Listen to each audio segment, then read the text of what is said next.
প্রতি বছর 5 লক্ষ টাকা বিনা খরচায় চিকিৎসা করাতে পারেন। এই ধরনের প্রায় 4 কোটি মানুষের আবাসন প্রকল্প দেওয়া, সব মিলিয়ে কেন্দ্রীয় সরকারের প্রায় 100-র কাছে বিভিন্ন জনমোহনী প্রকল্প যেগুলো আছে, সেই প্রকল্পগুলোকে সামনে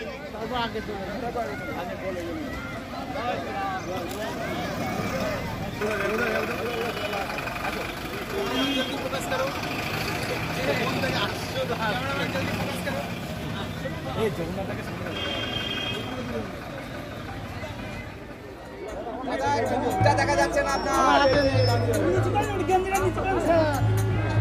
নিচু করো, নিচু করো, একটু সাইডে আসুন না।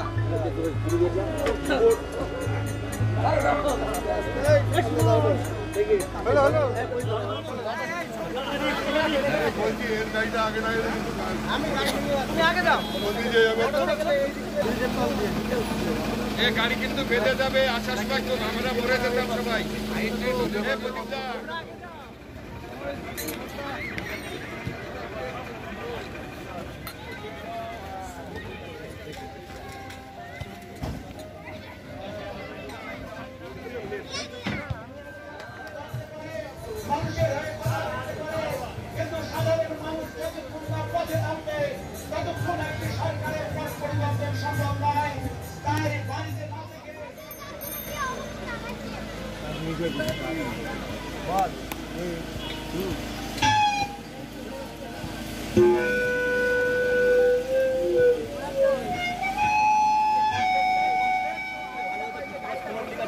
ভালো হতো ওখানে নিচে পারলে ঠিক আছে, বটতলা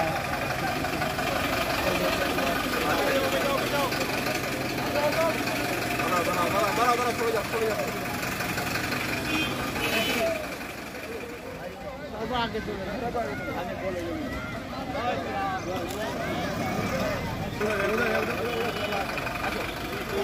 প্রকাশ করো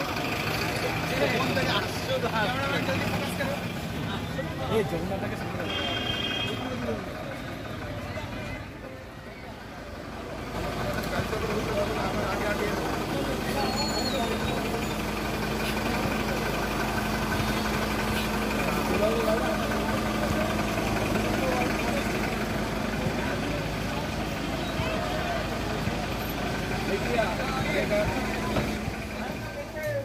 আমরা যারা এই সুফলতা থেকে বঞ্চিত তাদের সঙ্গে কথা বলবো।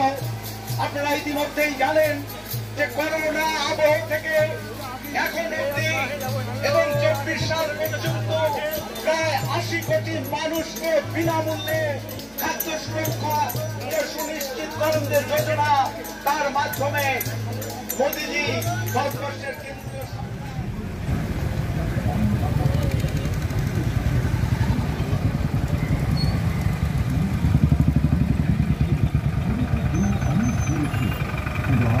জনধন যোজনা তাদের নতুন অর্থনৈতিক শক্তি দিয়েছে। কারণ সংকল্প ছিল সবার উন্নতিত। কিভাবে একজন দরিদ্র ব্যক্তির অকাল মৃত্যুতে তার পুরো পরিবার সংকটের পাশে করে দিল। মাঠে ঢুকলে হবে না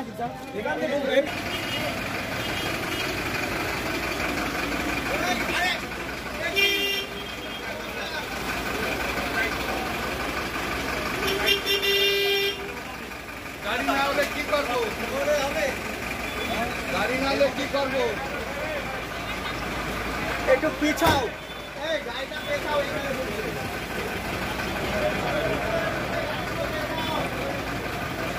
এই তো দেখাবো তো